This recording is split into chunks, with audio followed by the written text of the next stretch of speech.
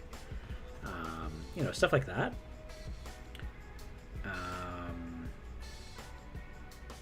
So like I try to, you know, create content that way, and this way, if people do a tip to me, like if you tip me $10, I get $9.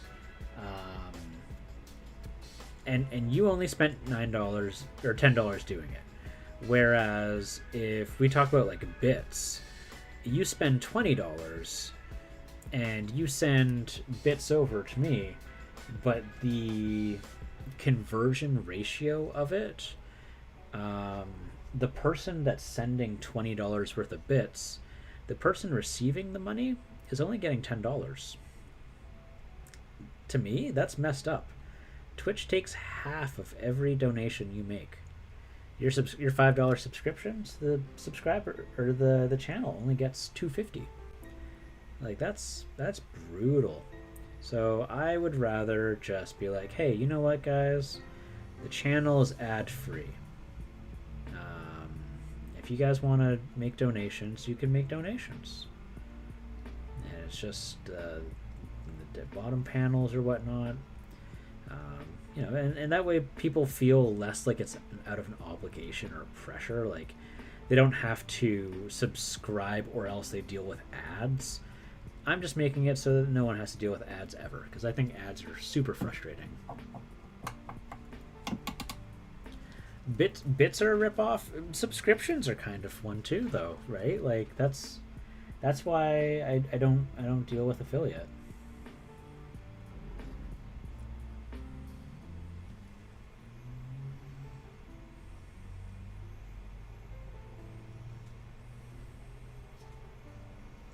Like, don't get me wrong, I'll support streamers who have affiliate and stuff. I'll gladly support them. But in terms of, like, you know, I recognize that if they, because I know that they get more money from doing it.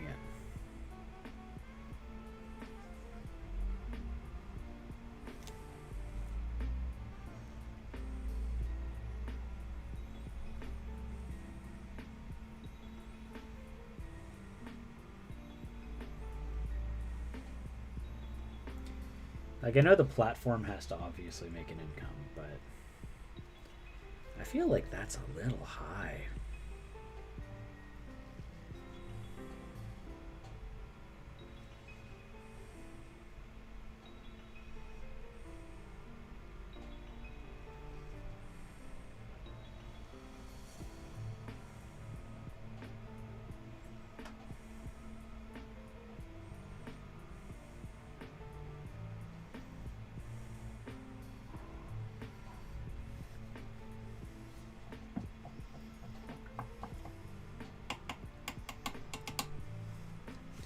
Oh, you're streaming from your phone?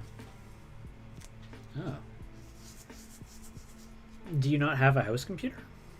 Because you only have to set it up the one time, right?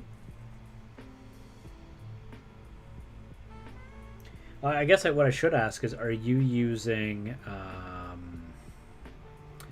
Streamlabs? Are you using something else?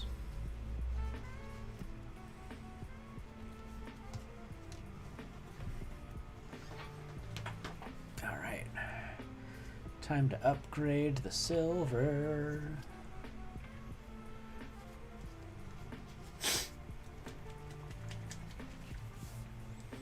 Oh, I get that, but I guess what my confusion is I don't see why the phone would make it more difficult.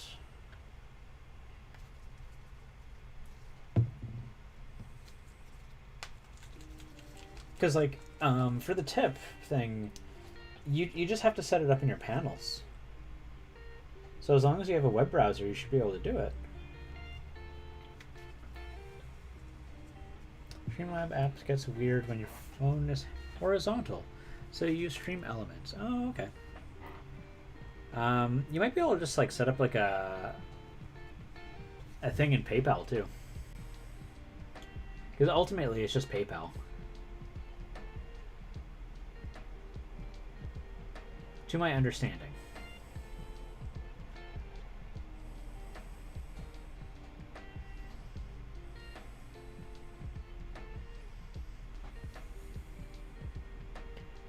Oh, that is way too gray. Can't have an overlay. Oh, yeah, I don't have an overlay either, though.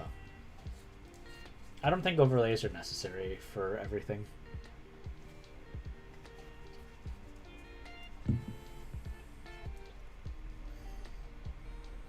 I get why people like them, but I don't think it's terribly necessary all the time.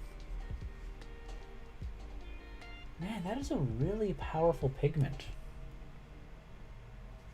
Holy heck. I think what I'll do is I'm going to have to bring that over there.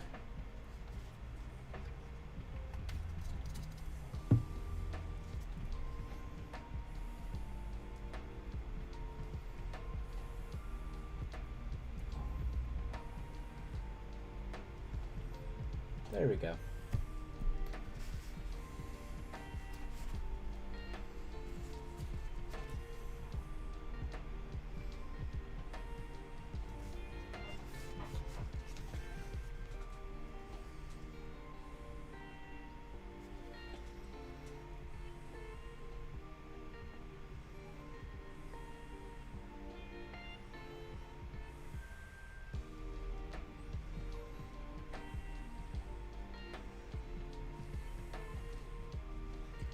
Yeah, on the subject of like tips and stuff, Katsa, basically it's just a panel that you make. Like it doesn't have to be like a tip jar overlay, if that's what you're thinking of. Like you can set it up, but I think it's not my preferred way of doing it.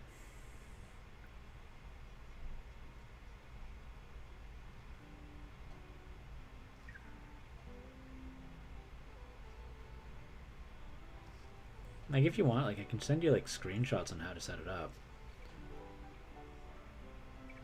I wouldn't be able to do the PayPal part, but I can just show you like it's just like you copy and paste a link.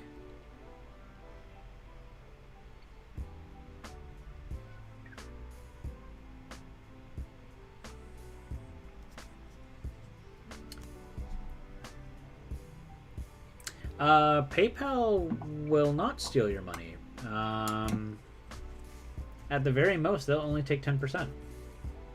So whereas Twitch will take 50%, PayPal only takes 10%. And for the most part, you just have to do a delayed transfer to your bank account, and it'll be free. Where did you see that PayPal asks for money?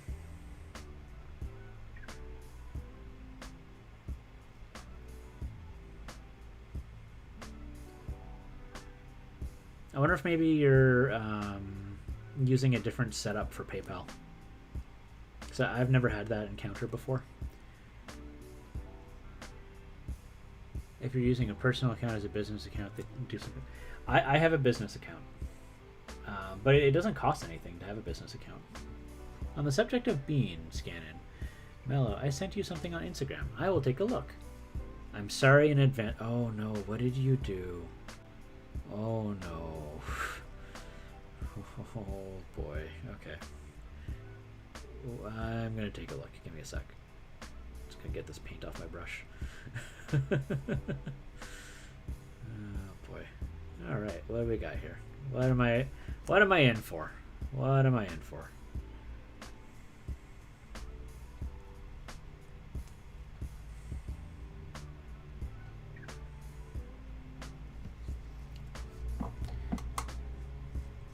I leave it all to a PayPal account and only funds transferred on my request, not automatically. Yeah, exactly. That's the same thing I do. I don't do automatic or anything like that. And it takes like 5 days or something like that, or 3 business days, and then it just goes in my account. at no extra cost. So I'm very curious on what setup you were using prior. Oh no! Oh no, my boy! You killed my boy! I have to share this. Colton Bringer of Oh No's. Alright. Ooh, what kind of burgers? That sounds delicious. What have you done? I understand why there is an apology now. It's really good. I like it. It's... Oh my gosh. Okay. Let's... Garlic and onion. Handmade. That sounds delicious. Is this it? Yeah, this is it. Alright. Prepare for beans. The account is free, but they take a percentage of whatever you've paid or something. It's a newer development.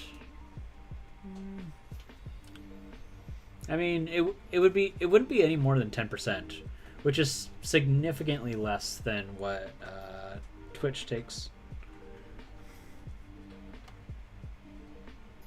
Yeah, beans. I'm sorry, chat. I like it. I like beans. That looks like some good canned beans and tomato sauce, or beans and barbecue sauce.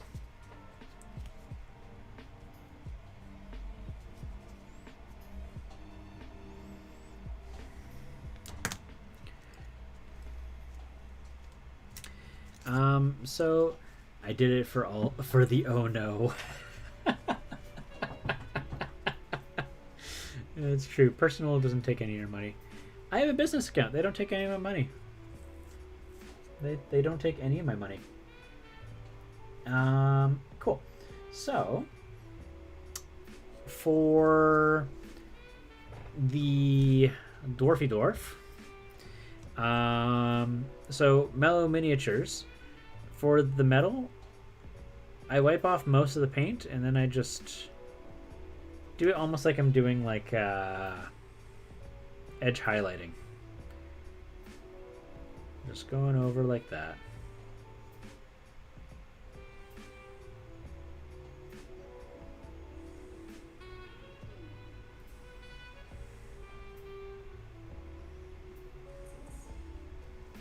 Like that.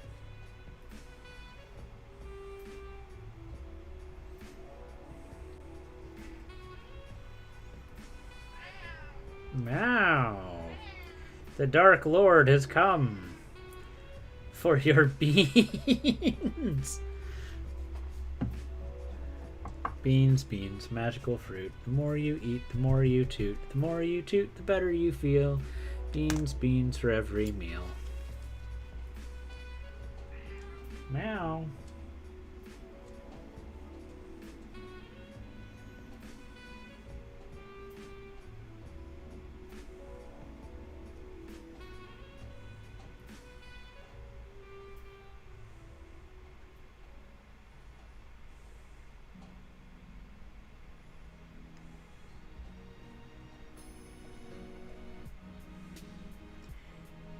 Yeah, I wonder if they don't take my extra money, Katza, because I'm in Canada.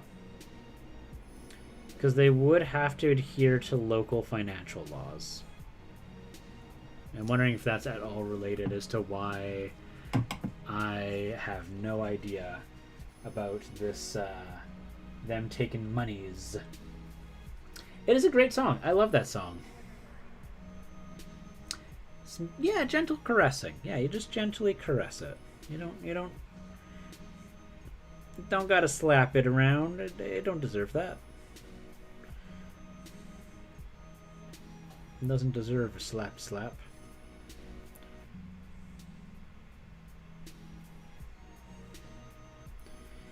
And I just remember, before I go further with adding those metal studs, I have to stop avoiding doing the stippling for the leather. I can't. I'm jumping ahead of myself, guys. I'm jumping ahead of myself, and it's gonna get me in trouble. Because I'm gonna do work, and then I'm gonna end up having to redo that work all over again. That's not very fun.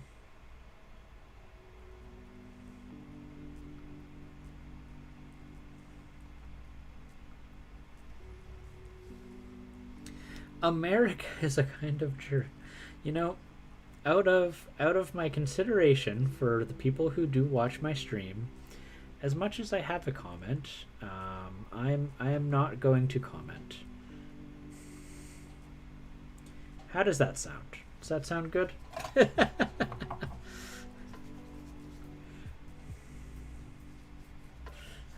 I think everyone knows what my comment would be. But I'm not gonna say it.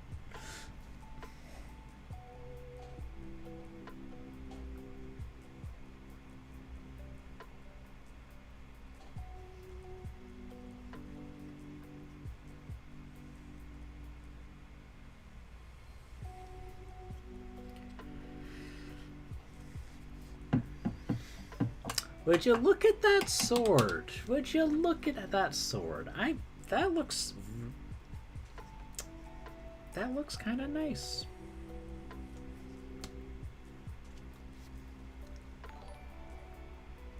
Oh, Warlander, how's it going, buddy? You've made it. You've made it to my first painting of March of the Dwarves.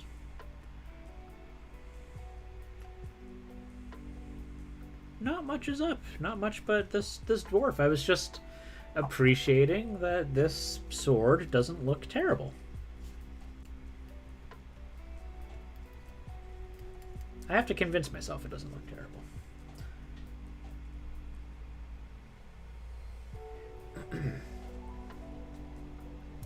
Oh yeah, so this model, Warlander, is from Mallius Miniatures. So, Canadian streamer and Etsy shop.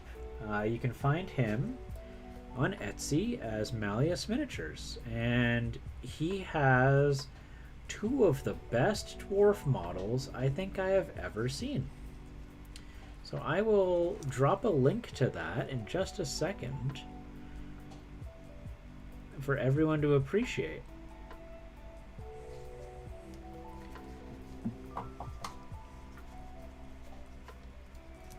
How does one host a stream? There's no one answer to that. There's a few. I use an application called Streamlabs. And I pay something like $15 a month for the added benefit of being able to stream on Facebook, YouTube, and Twitch all simultaneously.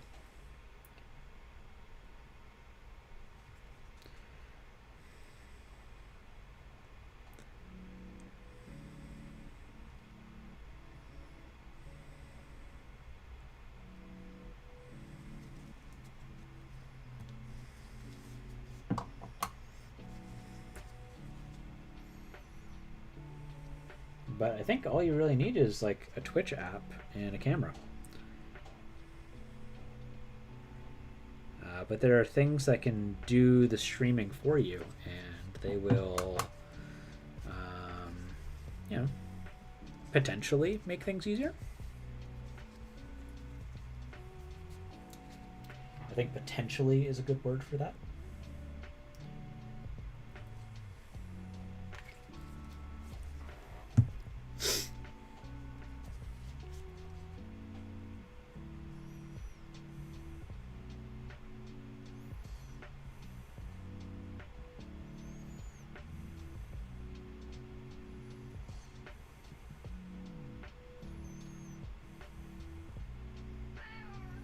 Oh yeah, Ganon? Do all chats coexist together? They do. It's really cool. That's my favorite part about it. That's why I chose Streamlabs, actually, is because if someone hops on Facebook and starts leaving comments, if someone is on YouTube and they start using the chat there, I see all of it. It's like the Eye of Mordor.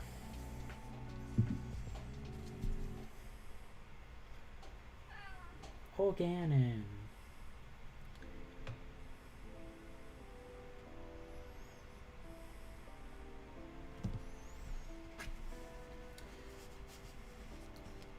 Mallius makes some really good stuff. Like, Mallius is a remarkable painter. Or sculptor, period. Like, that's... I'm always in just total awe of his stuff. And I really like, shopping from him because he's... you hop over on his stream and you watch him make them. He's someone you can talk with, and then a month later you can buy the thing that he just made. I was going to drop a thing. Let us go etsy.com/shop/Mallius miniatures. Come on, miniatures. Is that it? There we go. So the exact models that I am painting are these ones.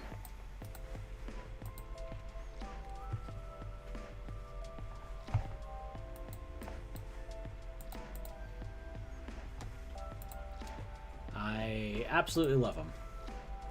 So I have...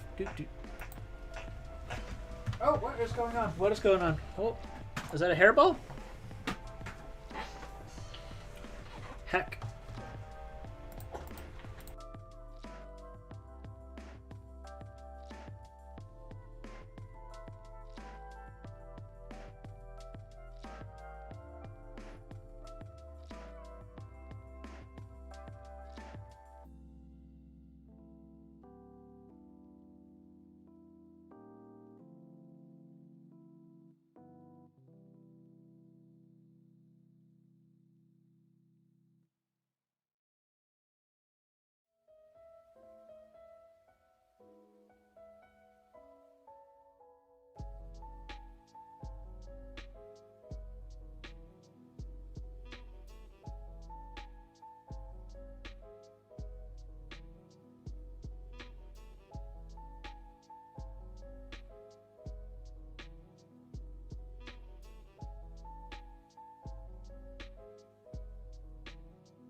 Okay, sorry about the running away there, guys. I just wanted to put on mute because the cat threw up on the carpet. So I'm just going to clean that up right now. So in the meantime, I'll just put you over to the offline screen here. I'll be right back.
Okay, I am back. It is mostly cleaned up. Alright, get my gloves back on. Yeah, she had some kitty treats. She's got a very sensitive stomach. So she upchucked that, which was not rad. Not excellent. Too many beans.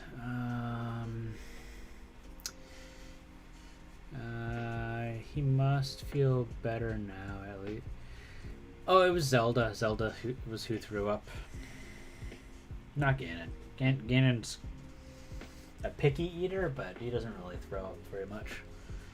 When I was a kid, I made this disgusting slime downstairs using all kinds of things. From under the sink. Oh no, I carried it downstairs in this sand bucket. And got on the front door, spilled it everywhere. My mom heard the sound, came running. She came up the stairs. The cat walked into the slime, and my mom screamed, "Oh my god, the cat just puked everywhere!" And you just let the cat take the rap. Oh no! Oh no, poor kitty. Poor baby.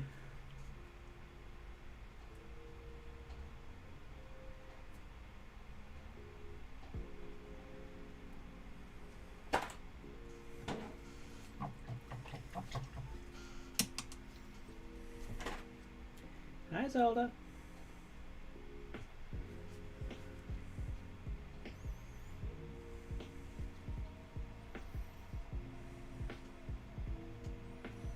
Let's see here.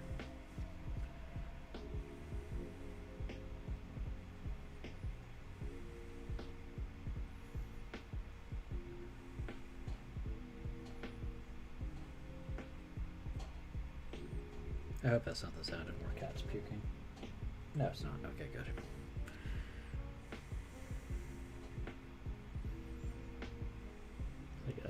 There's nothing I can do about you guys like puking except for cleaning it up. Just I don't want to have to do it that often.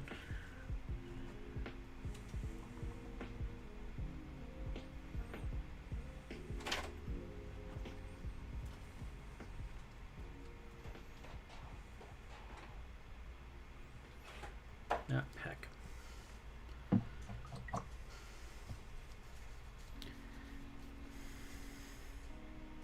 Oh no, we're getting deep into the oh no tonight, guys.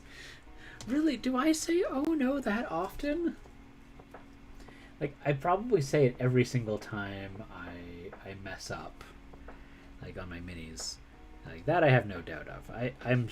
I must, surely I say oh no fairly often when that happens.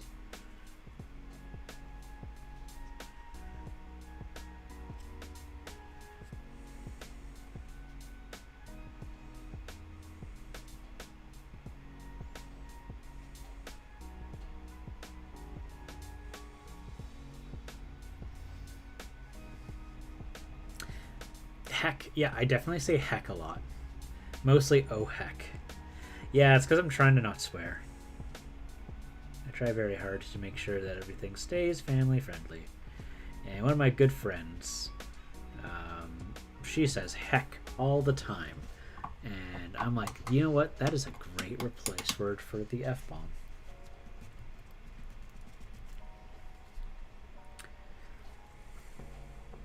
So I try to take by her example there. And occasionally I mess up.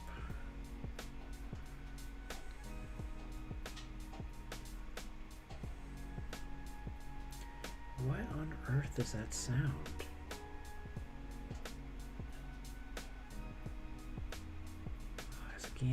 So, fun Ganon story. So I used to give Zelda a raw food diet, and I did a lot of effort to make sure that she got a well-balanced, food for a cat. Like, cats are carnivores, right? Like, there's a reason that they go and they eat birds. So anyway, so I did that, and like as part of like making sure that there was adequate nourishment, because the last thing you want to do is give your cat a different diet and then it ends up hurting them. You can look into things like basically nutrition powders and stuff, which is made from like ground up bone and the like, from bovines and stuff. So their skin, all those things, good nourishment. It's like 80% oh heck I messed up and 25% excited to start your dwarf terrain today. Looked up some reference and found this amazing dwarf city. Oh man, Warlander, be sure to put up lots of pictures with the hashtag. I want to be able to follow it. But so we bought this like powder, like this nutrition powder, right? And it was not cheap. It was like a $70 bag, but it was like gonna last me like 2 or 3 years. So Ganon has been making this sound, like rummaging through things, and we couldn't figure out what it was. And I'm sure you can already guess where this is going. Partner, she goes and she walks over and she finds Berlin. I like that. And she finds him. He is chewing on the bag of the nutrition powder for cats, and she's just like, "Bad kitty." Yeah, like it's my fault that it was there in the first place. Like in the end of the day, I'm like, okay, well, bad cat, but this is my fault. He's just doing what a cat would do, finding that there's a source of food. Oh heck, this thing is like gushing like a geyser. Oh well.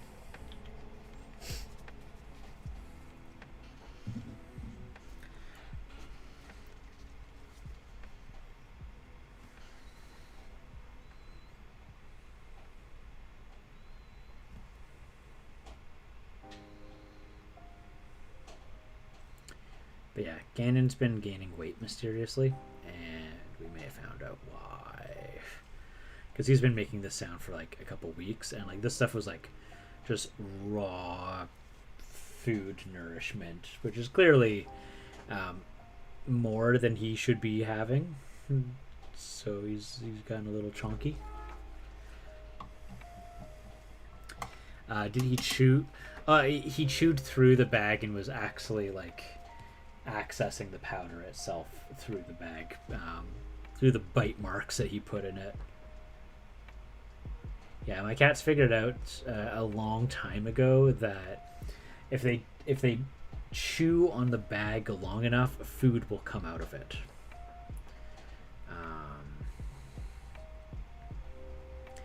I have some of the most ill-behaved, mysteriously, that goob. Yeah, no. Let's see. I just turned that down just a little bit there. I'm seeing that I'm peaking the mic, so yeah, no, he's again, it's not his fault. He's just doing what a cat is going to do. There's food. He's going to go and try and eat it. You know, it's like, you brat. Bad kitty.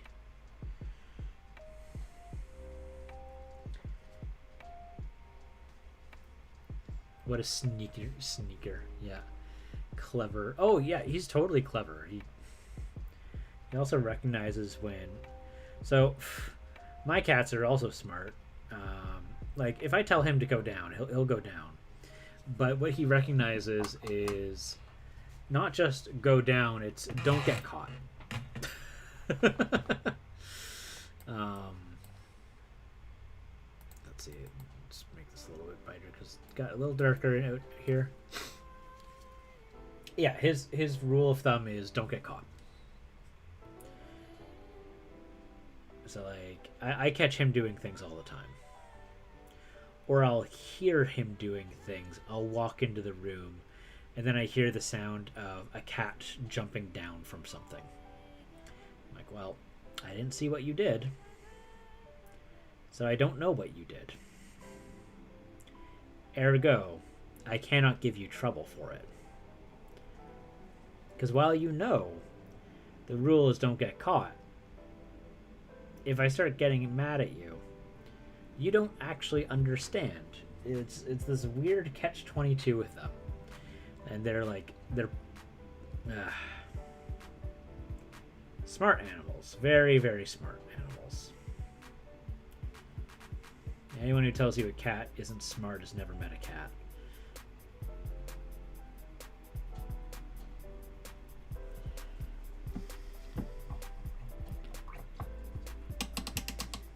He's not wrong. That's the thing, right? Like, he's a little stinker. Yeah. Do I not have Zelda in here anymore? No, I don't. She's just sitting in the middle of the living room.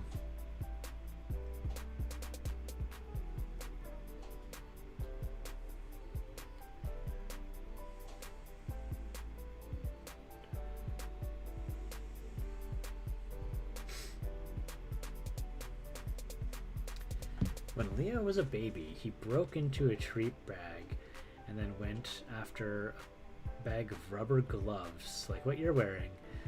Yup.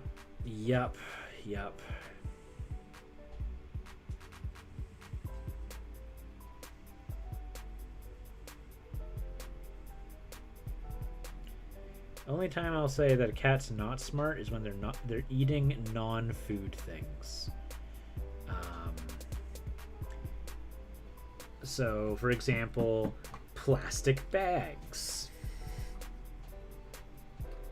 Not all cats will eat plastic, but some cats love eating plastic.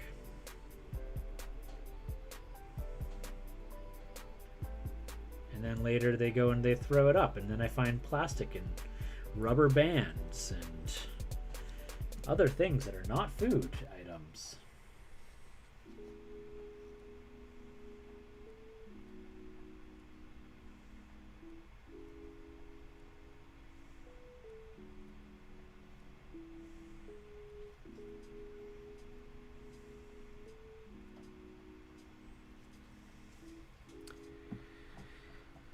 He was vastly disappointed. Break into dry food bags. We keep plastic containers now. Yep. Rubber gloves do not taste nice. No, they do not. Lick plastic. Yep. Yeah, my cats. I've had cats that were just lickers, and I've had cats that were eaters. Yeah, I've had both. It's bizarre. Very bizarre. Come on, you. I just want there to stop being gray.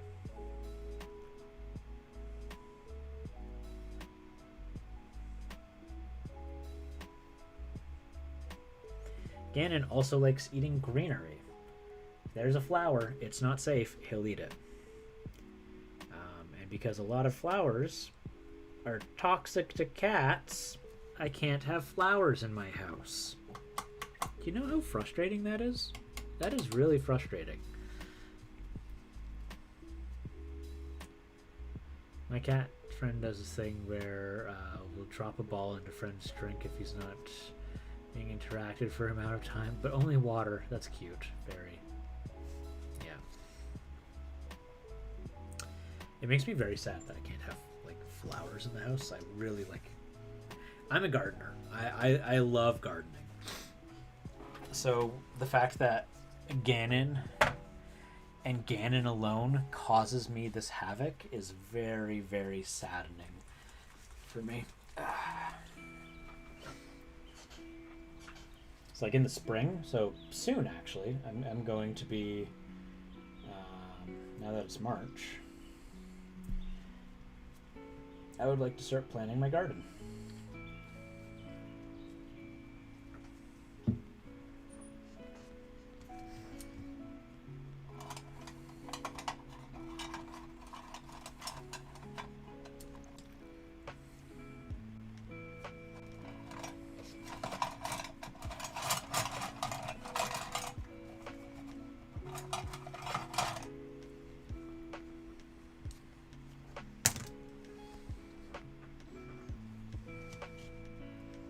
He's so funny when he's on catnip.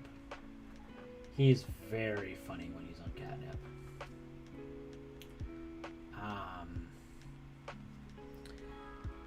Ganon, my sweet cat, has a drug problem. And you're like, Chris, why are you saying it is a drug problem? And it's not like, I'm not talking about catnip.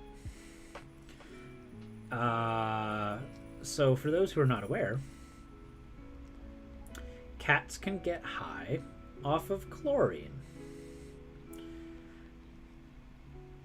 And my cat, very much, I had a roommate who used to clean the bathtub using chlorine products. And so Ganon would jump into the bathtub afterwards and start rolling around in it, trying to get as much of it to cover his body as possible. Yep. Just basically huffing it. My cat is a drug addict. So we don't use chlorine products on it. We'll use like other things. But if I do clean the bathtub, I always do a very thorough job of cleaning it afterwards, like washing it and rinsing it, because my cat is a druggie.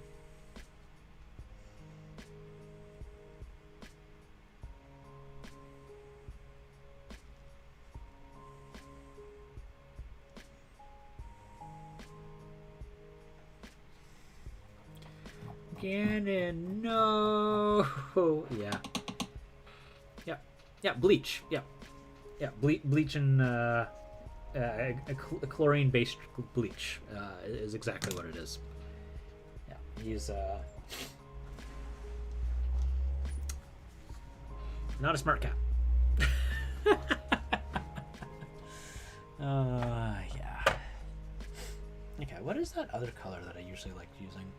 You know what? This one would work nicely. Oh, but that's a heavy. I can use like that. Ah, here we go. This is what I like.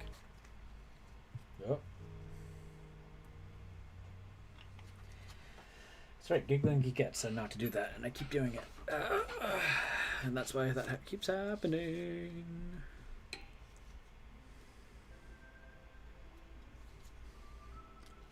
No! Don't do that. This is a family-friendly stream.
So I've got that and that. Sepia ink, that's what I need.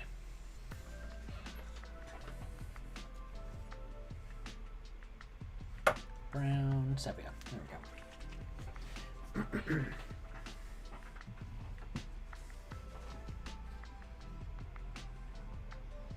I guess I could go higher, kind of like with what Drew was talking about, and then go over it with a brown. I don't really want to test that on this model. I love this model, so I'm not going to test it there.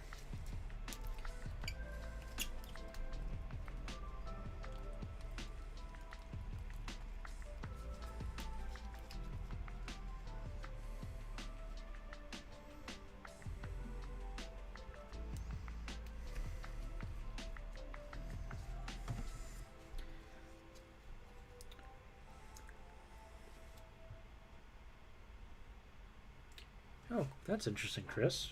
You stream? What do you stream about? Well, I miniature paint, and then I talk about my cat, who I share with the viewers is a drug user, and a cult was formed after him. And it's that's what my stream has turned into. It's turned into the cult of Ganon.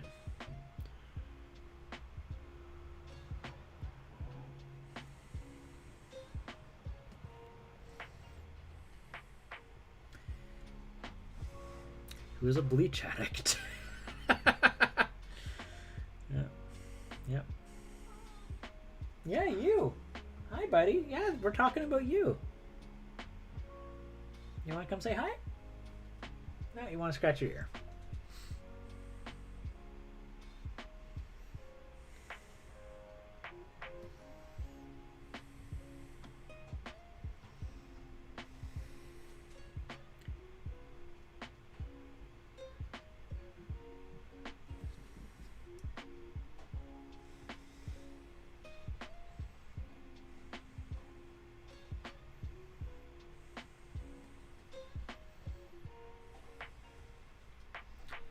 Later sending a note. Checked tracking on the parcel you sent me. Should be in my hands. Oh, whoa! Seriously? Well, that's exciting. I have not checked the tracking on your parcel, but I did send it to you. Do you have the tracking number still?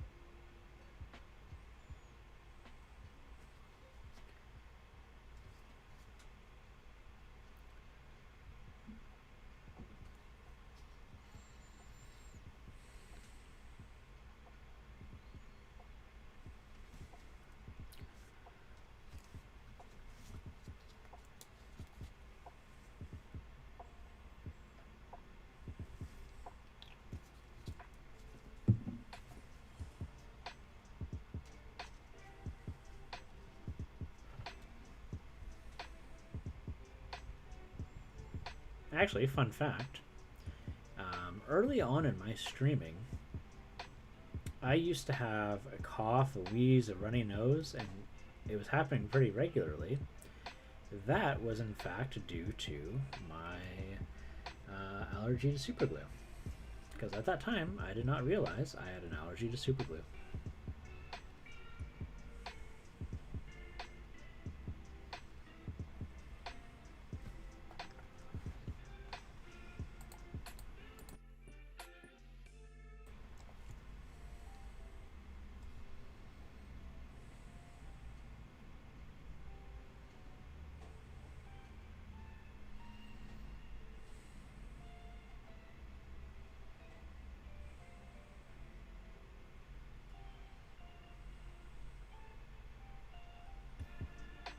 You can be allergic to superglue from overexposure to it. Yep.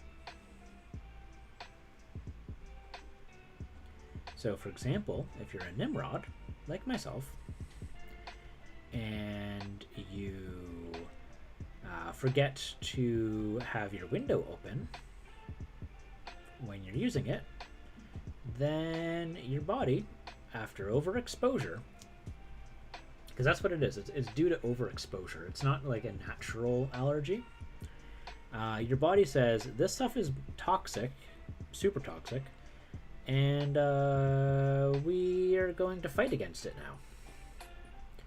Because we think you're in danger.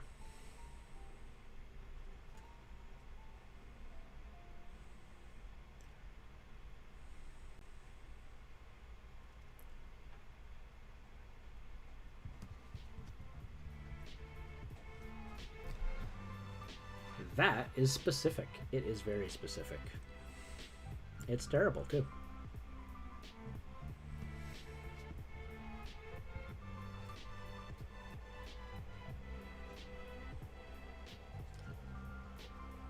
You know, you're just trying to have fun, play with your models, your toys. You get some that aren't plastic, and you're like, okay, cool, that's fine. I'll just use my super glue. No. No, you won't.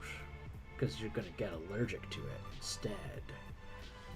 Ha ha ha ha ha ha. And that is my life.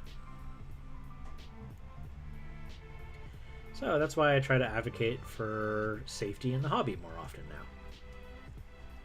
This guy is looking pretty nice considering this is all just one paint session. Badge of honor for miniature. It is most certainly not, because it gets in the way of my miniature hobbying all the time. It's terrible. I hate it.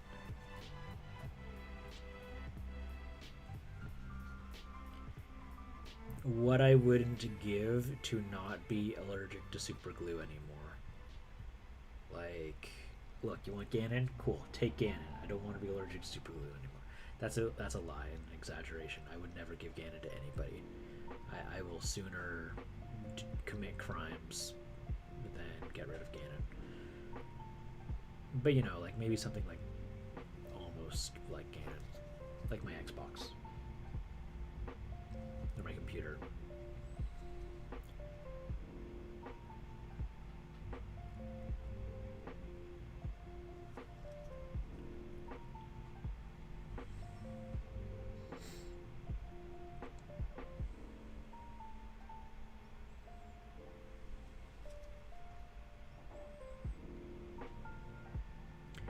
But yeah, so I use a different alternative glue that actually works a bit better, but it takes much longer to set. Thank you, Trouble. I really appreciate that. I think you're a remarkable painter, so to get a compliment from you, I am truly appreciative. Where is my gray wash?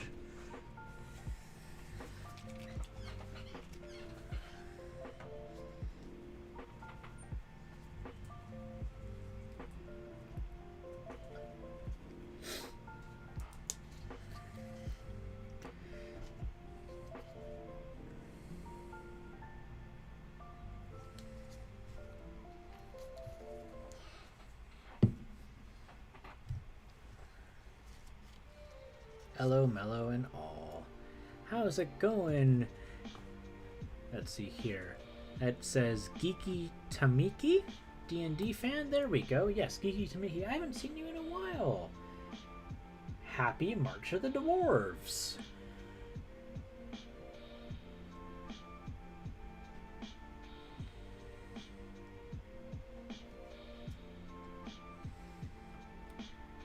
Both Mellows. Yeah.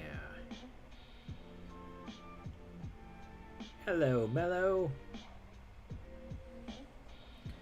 Geeky Tamiki, did I tell you about the Dwarf event going on this month?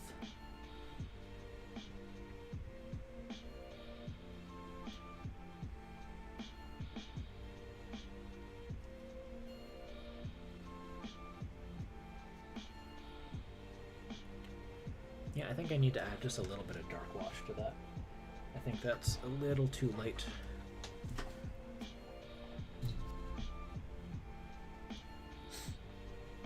Let's see here. Is that the dark wash? Yeah. I have not heard of it as of yet. Alright, so here's the deal, Geeky Tamiki. This month is March of the Dwarves. So what plan is, so I just pour this dark wash into there, and I really hope that I don't get it too dark. There we go. What the plan is for myself this entire month, I am going to be painting dwarves exclusively.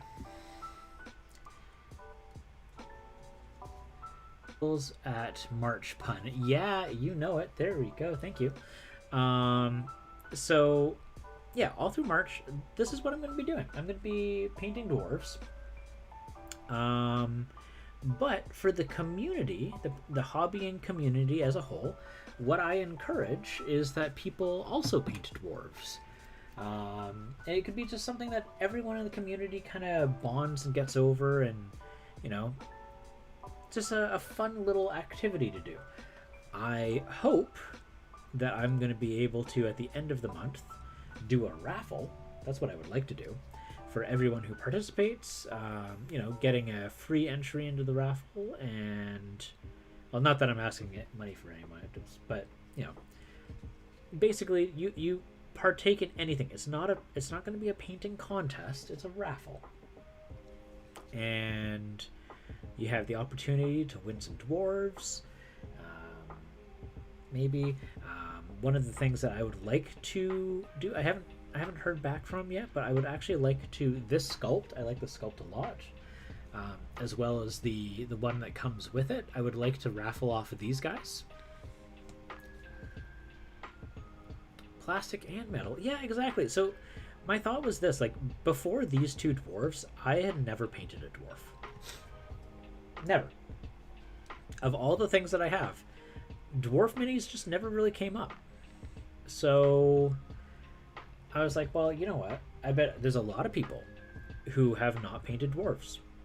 A lot of people who probably maybe have lots of unloved dwarves. So spoke with my community. My community thought, that's great. I don't have many dwarves.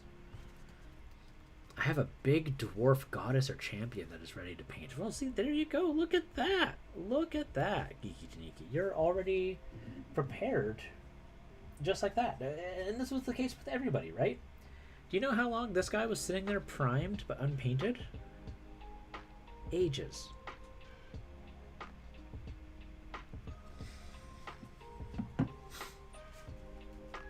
So that is what I'm doing. I feel like the saturation might be off right now. What if I do that?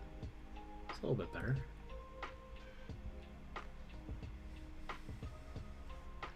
Is the contrast maybe off a little bit? It's a little bit better too, but not quite what I'm looking for. You know what it is? It's blue. But there's too much blue. Is that it? No, that's not it. Okay.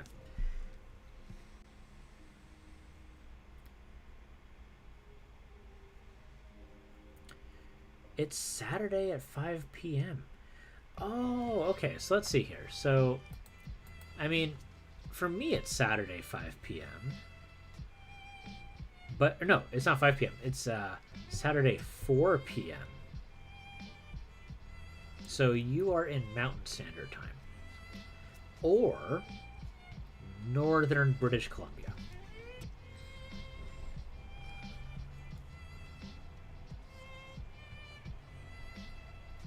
Let's see here. So I've got that, I've got that. What else am I needing? I don't know. I guess I could start doing these metal rivets.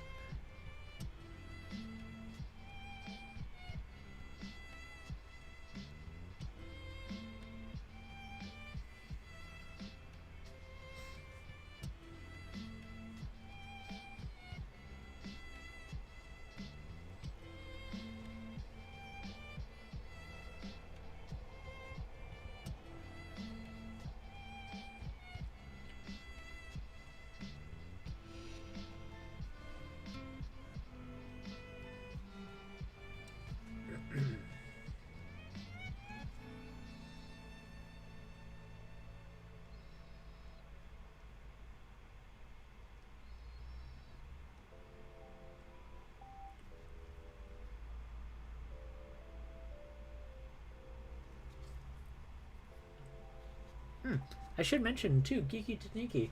Oh, I am kicking my keyboard. Um, if you want to partake in with this little community thing that I'm doing, just be sure to use the hashtag March of the Dwarves. And because at the end of the month, one of the things I want to do is during my stream, I'm going to go through all the different social medias that I can think of, and I'm going to, basically just admire people's dwarves as part of the stream program. So, if you do anything, be sure to do that, or to share your dwarf creations in my server. I have a room dedicated to March of the Dwarves right now.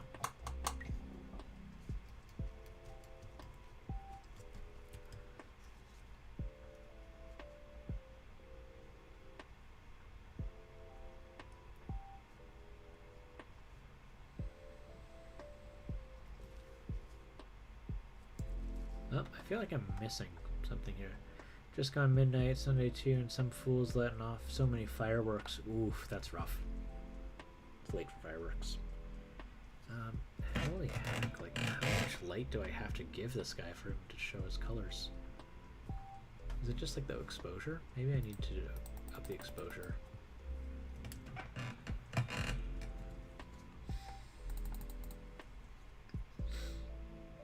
Let's see here.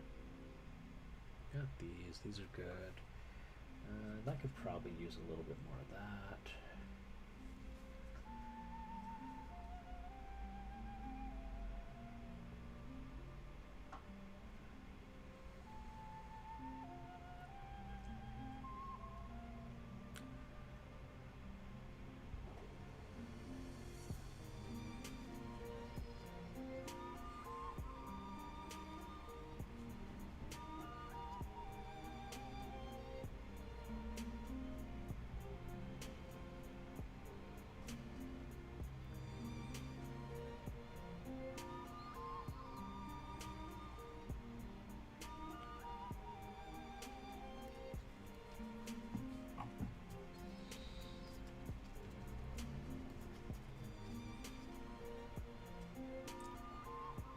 Well, my cat just puked on the carpet, so, I mean, nothing's off the, off limits with cats, apparently. You missed that happening. That happened live on stream. Had to be like, sorry guys, I'm going mute. I need to go clean up cat puke.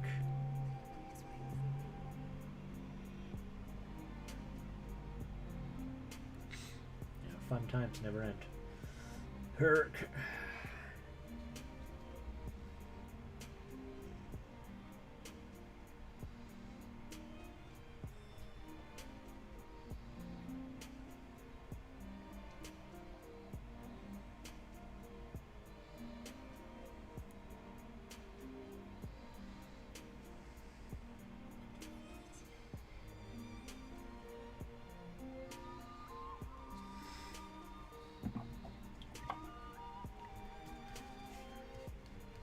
What's driving me crazy in your family? Everyone wants to rush the introduction process.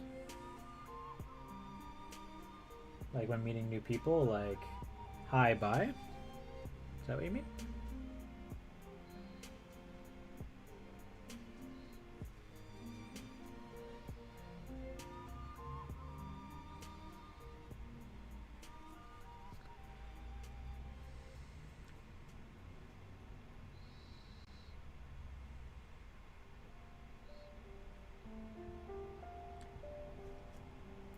I mean, I can understand, like, why. I myself, I like small talk, so I like it when the conversation moves at a fast pace. Not that I want a short conversation. That's not it at all. I just like covering lots of ground. So I can understand it, but I mean, if people want to, like, no one should be rushed. Like that's not very nice.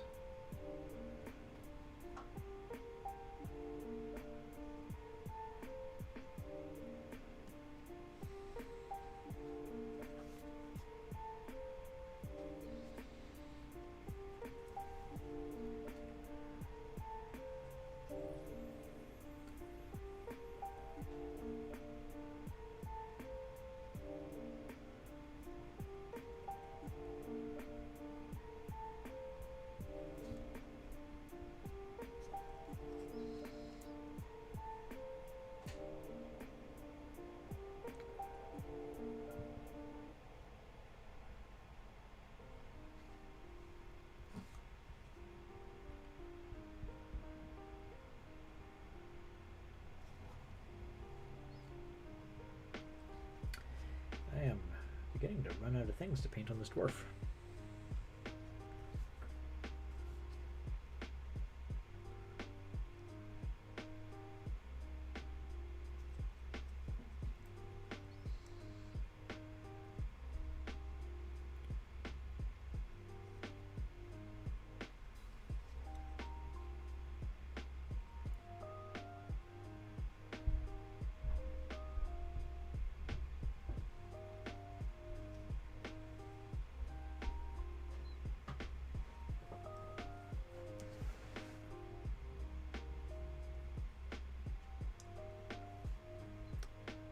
Cat introduction process. They're like, but I feel so bad for Ivy.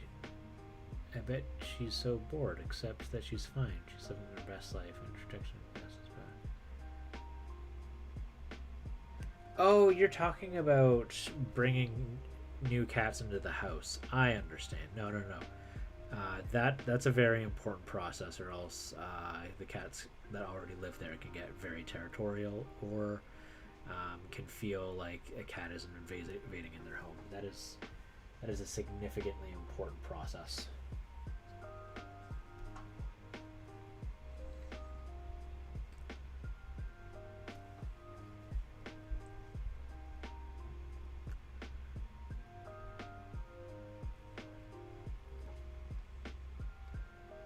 Yeah, if you're not careful about it, you're going to create a lot of anxiety. Cats are complicated. They're complicated. They're not like dogs. You can't just throw two of them in a room and hope that they get along.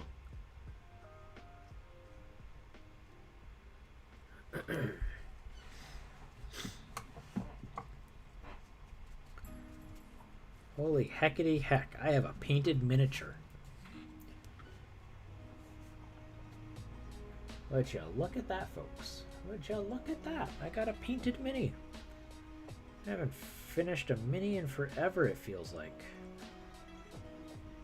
And I love it.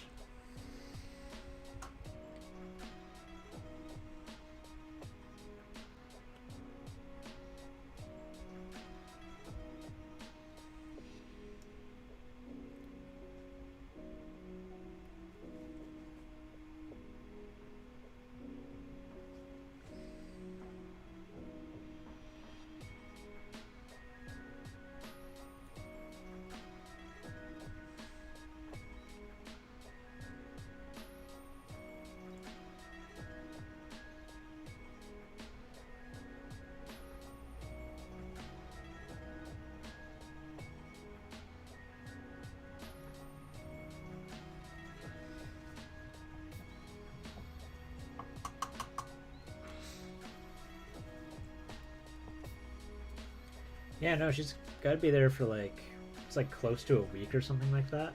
She has to accommodate to the smells, and then you slowly, gradually make the area that she's hanging out in larger and larger as you go along.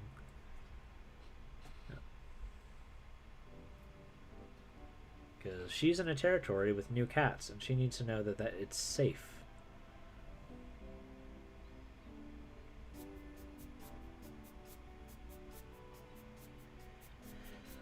Otherwise, she will be timid or hostile.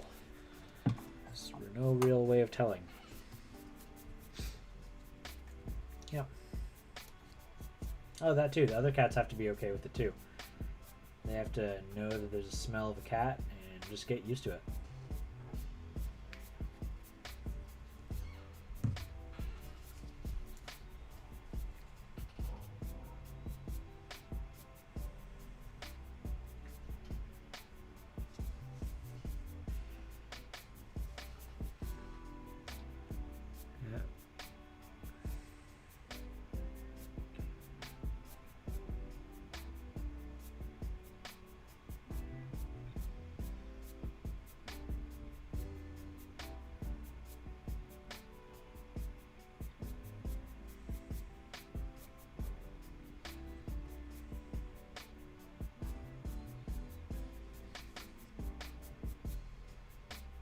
I mean, it's for all the cats, really, at the end of the day.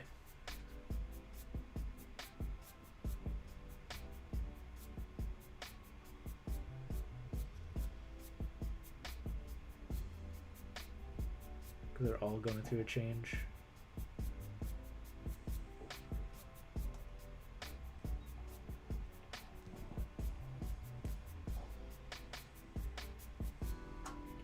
So I know I've been painting this mini here for how long? 4 hours. I'm at a point where I don't feel like I painted. This is where my imposter syndrome kicks in, right? I feel like this thing in my hand, I'm not the one doing it. Because, in my opinion, this is starting to look like it's something that's beyond my skill level. Despite the fact that I have done numerous miniatures just like this. 4 hours. Yep, this is 4 hours.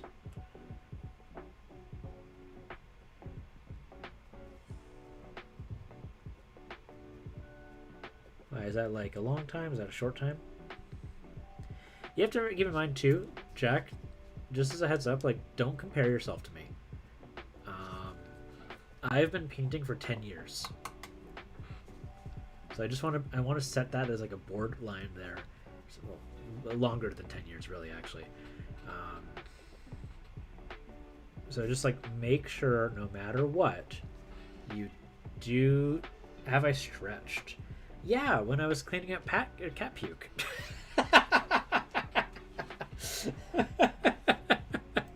I have stretched. Probably stretch my legs though. I love that you're feeling when you paint something better than you expected. Oh yeah. Oh, that was a good stretch though. There we go. All right, so hi Gannon. At this point here, I'm gonna start doing the base. So first thing we're gonna just do here, is because I like to agitate people, is I'm gonna do the line around the rim first. Because there's no set order that you have to do things in. Be your boss.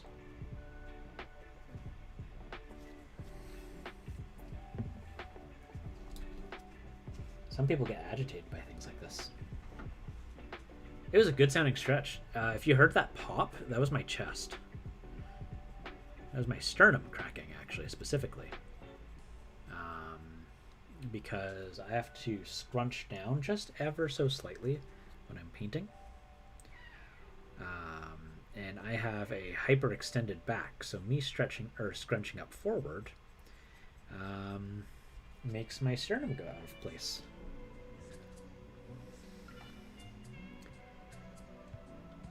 That pop was sweet. It was a good pop. It was a good pop. Yeah. Yeah, I'll bend my back backwards and my chest pops. Which didn't start happening until I until I turned 30. Weird things start happening to your body at 30. Alright, you know what? Let's go with this one. I like this one. This looks like a nice texture paste. So what we're going to do here, this here is brown mud. And so it's going to look like this. There we go. My sternum popped the other day and it was so good. My dad looked at me horrified.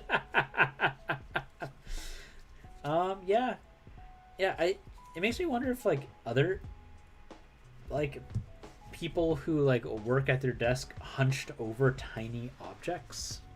Like Hatsa. You must hunch a little bit. You work with tiny things. Does your sternum ever crack?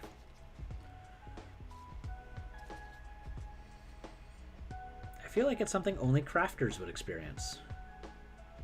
Because the body posture that results in a sternum needing to be cracked is very specific.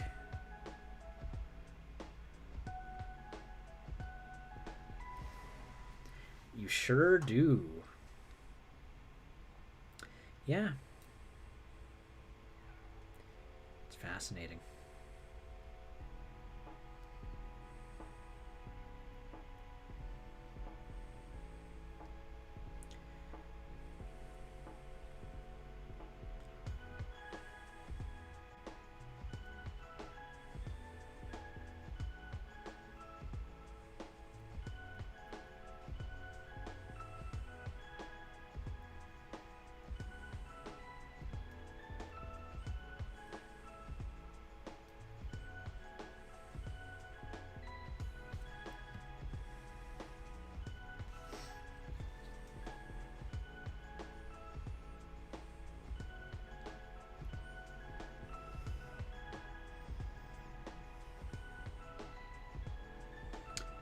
Do you know who else has a weird back? I'll let them speak up for themselves. There's somebody else who has a funky back. And if you talk to them, they might even be able to. If you guys have the same thing, they'll be able to help you find out. Yeah, I struggle to sit down with a straight back, and bending over hurts most of the time. I think it comes from moving props and scenery and incorrect lifting techniques for 10 years. That would do it. Yo, your back is like important.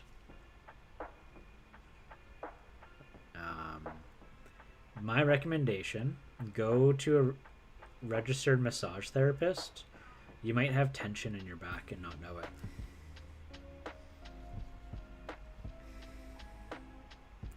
Yeah, Katsu gets really excited about talking about the spine.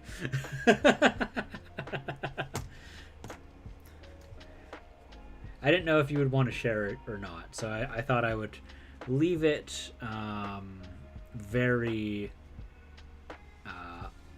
unspecified and allow you to decide if you wanted to share or not.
I'm really surprised Ganon hasn't jumped up on his podium this entire time.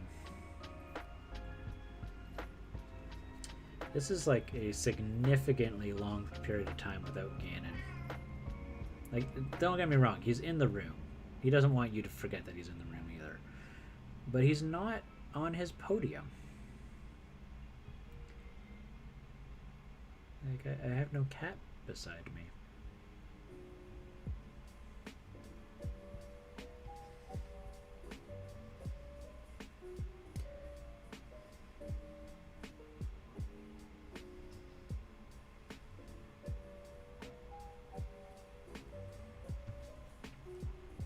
Oh, were you like teaching film stuff? That's really cool.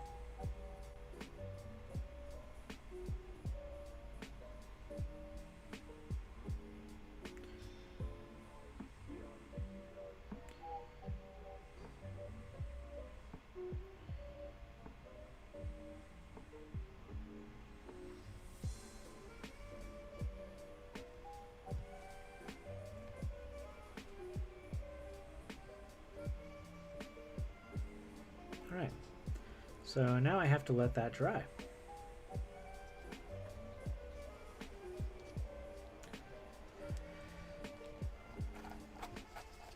Stage stuff, yeah. I knew that you were if I recall correctly, by your own description, a theater nerd. But I didn't know what you do. Oh man, I am loving how this is turning out. I just wish that I could like show you all adequately. Like, let's see if I do that. Does that gonna? It makes it a little bit better.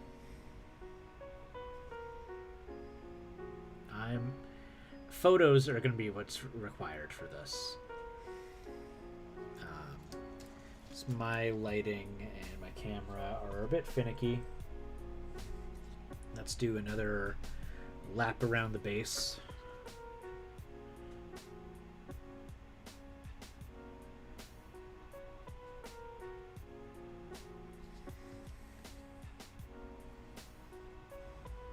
So good. Well, thank you, Warlock's Quill. Warlock's Quill, do you want to partake in March of the Dwarves? You're very clearly artistically gifted, so... Oh, maybe not gifted, talented. Art is a talent. It is a skill. It is something that people learn and develop and can get better at. People might be good at it to start off with, but anyone with no ability can become someone with great ability. I truly believe that, because my painting has gotten better over the years. And I don't want anyone to feel like I'm born untalented, because that is a load of malarkey. Yeah, don't know how. Well, you can do anything. You could do an illustration. You can do... my headphones are dying. Give me a second here. Where is it? Oh no, where is it? Where's the charger? Oh no.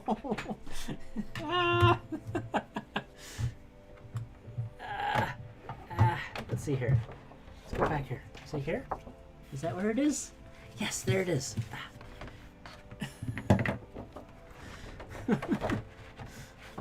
It's a race. It's a race. It's a race against time.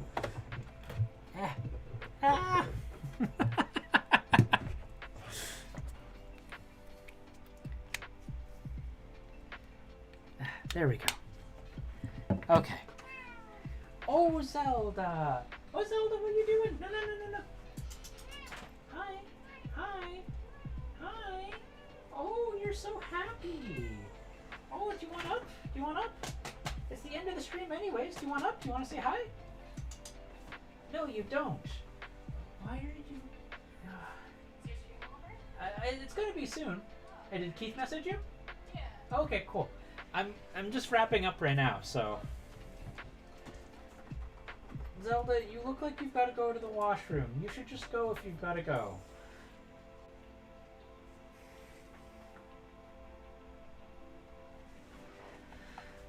Okay. Oh no, intensifies. Yeah, just a little bit. There we go. Okay, perfect. I was the highest ranking technician at your high school and took some of the younger kids under your wing, left my best replacement in charge, and moved on to local theater. Oh, that's so cool. I'm very much a theater nerd. That's fantastic. I like that. That's a lovely story. It's nothing better than people being able to do the things that they enjoy.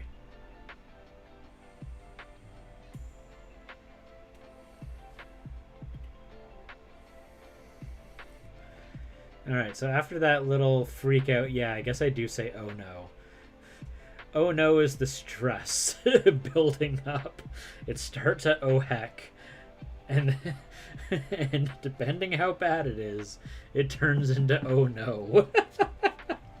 Who would have known it? I know I didn't. I sure as heck didn't. Oh, let's get that there.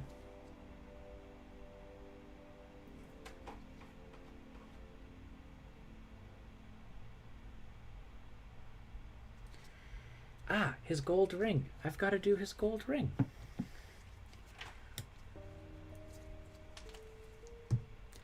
Oh, you've also got to do that. I see you. You're unpainted. Zelda, stop freaking out. Oh no. Zelda. Oh man, now I'm so aware of it now. I was just gonna do another oh no. Hi, hi. Hey, come on up. Come on up. You wanna say hi? Yeah. Here. Ah! Hi. Ah, careful. Careful, careful, careful. Hey, stop squirming. Okay. Baby girl. You're squirming so much. Hi. I'm not trying to get you to go on there. Hi. Okay. This is Zelda. Hi, Zelda. Hey, it's dorks.net. Nice to see you. Nice to see you. Ah! Okay. You can go down. Don't need to do that. I am actually just wrapping up stream. I just finished painting up this guy. Yeah. Yeah, we sometimes call her baby girl. There we go. I need more lighting on there. There we go.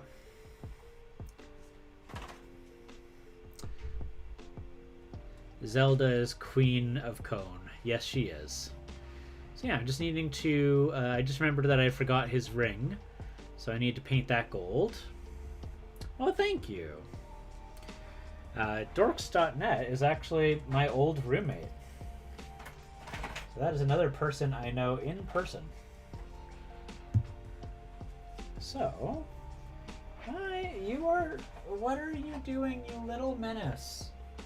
Okay, well, you can sit on the box. It's harmless, I guess.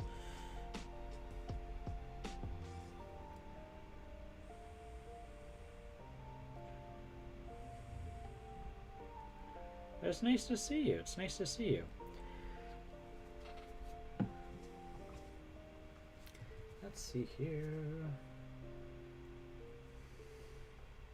Yeah, right now, dorks.net, I'm doing an event. I am hosting an event called March of the Dwarves. So it's just a community thing. Anyone can join in. It doesn't have to be miniatures either. Anything that you feel adequately counts as a dwarf. So you could make a drawing of a dwarf. You could do an illustration of a dwarf. You could do a sculpture of a dwarf. And I'm going to try and do a giveaway at the end of the month as a raffle. So it's not a painting contest. There's no talent to it. It's just, everybody counts. And then anyone who's done something gets their name put in the raffle.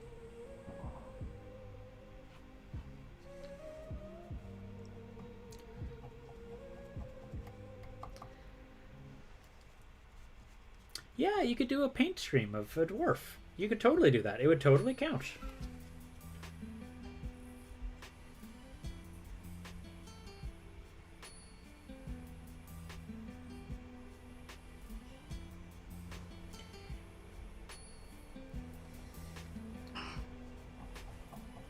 I will totally do that.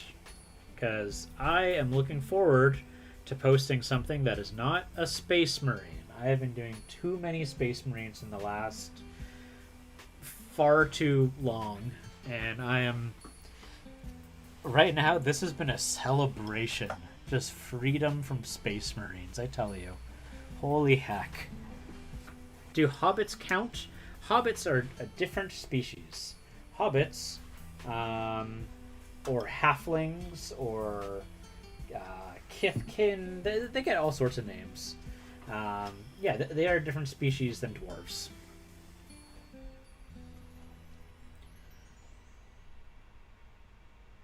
Because there are both dwarves and halflings. Or hobbits, sorry. So, Frodo and Bilbo and Samwise and who else? Merry and Pippin. Those are all halflings. Or, sorry, hobbits. And then I don't know the names of any of the dwarves except for Gimli, but Gimli is a dwarf. Let's see, are you dry? You are dry. Let me get a fat, ugly dry brush. And, yeah, you know, that's a nice color. Let's do like a light... I'll start off with a light red-ish earth color. Do like a fur brown. I was trying to eat my dinner with my new cat, and my entire family came into the room. Well, hello, Katsa's entire family. Nice to see you.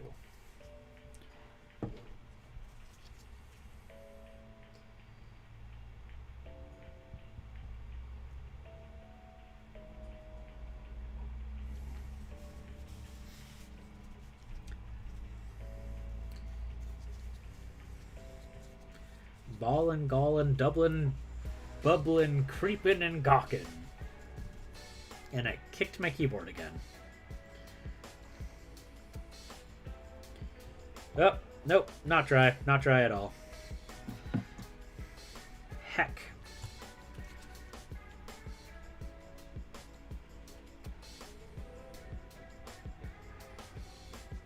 Alright, well, in that case, I guess I have to just hold off. And I have to call this done for today. So I'll take a photo of it. I think it's good enough for photos.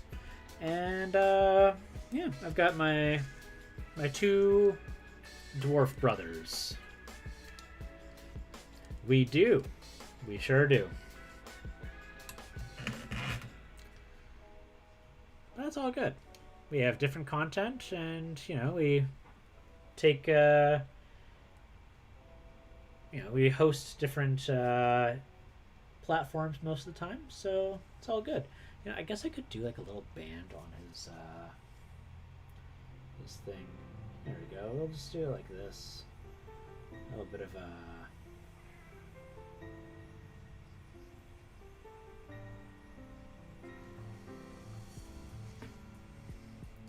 Blame Chris? Yeah, blaming Chris, that works.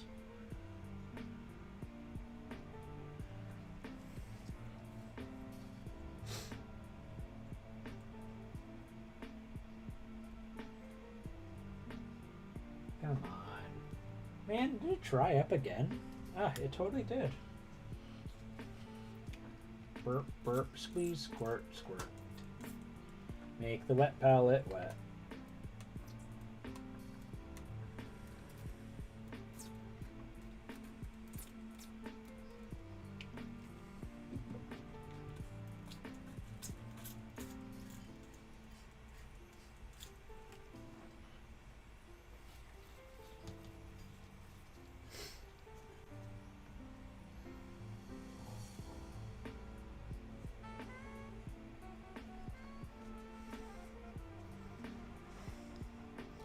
Spam you with emotes I made last night. The GP is cute. Oh, hold on. What's going on? Did I miss things? I blame Chris. And there's some kind of thingy. It looks like it's an emote. Dorks GP. Oh, a little penguin. Wanted to spam you with the new emotes you made in last night's stream. Oh, that's wonderful. Ooh, I like the pog that you made for yourself. That's a nice one.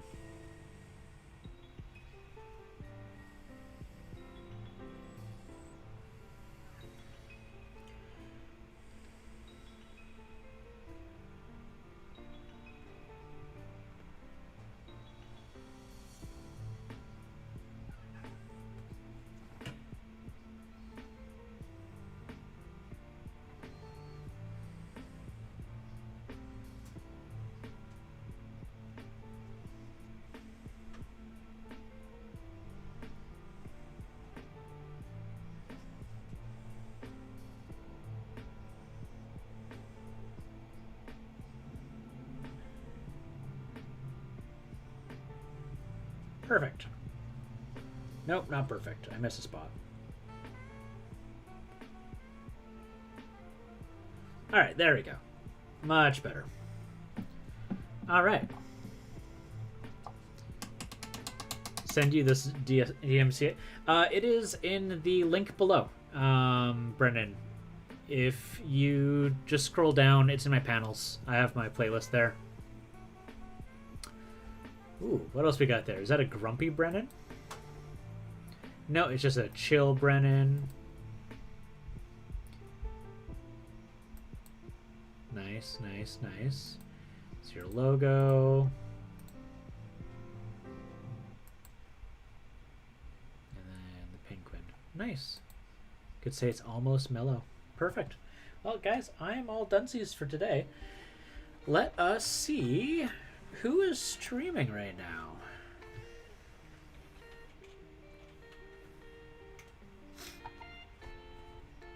Also, I would just like to say, just as a friendly little reminder here, woof, oh my goodness, so nice to take the gloves off.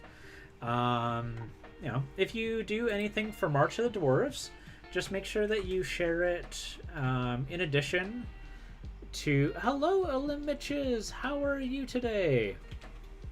Oh, no wait, you were here earlier today. You've woken up. March of the Dwarves. So yeah, so if you do anything for my March of the Dwarves event, just be sure to tag it on social media with this hashtag, and I'll be able to find it. Also, I mean, ideally, if you could share it in my Discord, that would be also fantastic. Fan-diddly-tastic. But with that all being said and done, folks, let us find who we can raid. It is very early, 1:40 a.m. I would not want to be awake at that time, except I guess I'm technically always awake at that time. Let's see. I see. Here we go. Who do I want us to raid? There's, you know what? Let's go raid Drew. Drew's a good buddy of mine. We can go raid Drew.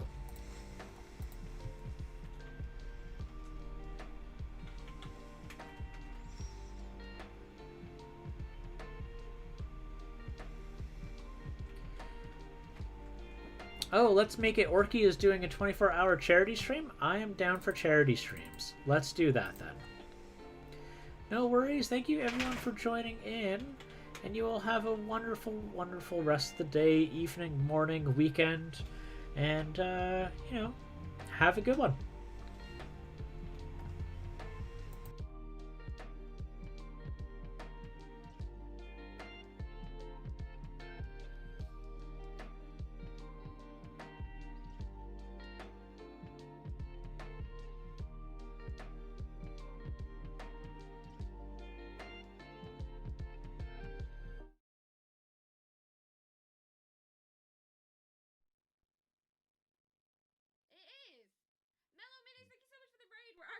Sorting out some giveaways at the moment. Well, welcome. Mellow Minis, Mitches, thank you so much for the follow. That is Gear Guts. You're gonna have to re-roll that. Okay. It's Gear Guts. Victoria Gibbons and Dan's sister. Dan, is your sister gonna want it? Doubt it. Fuck's sake. Reroll? Yeah.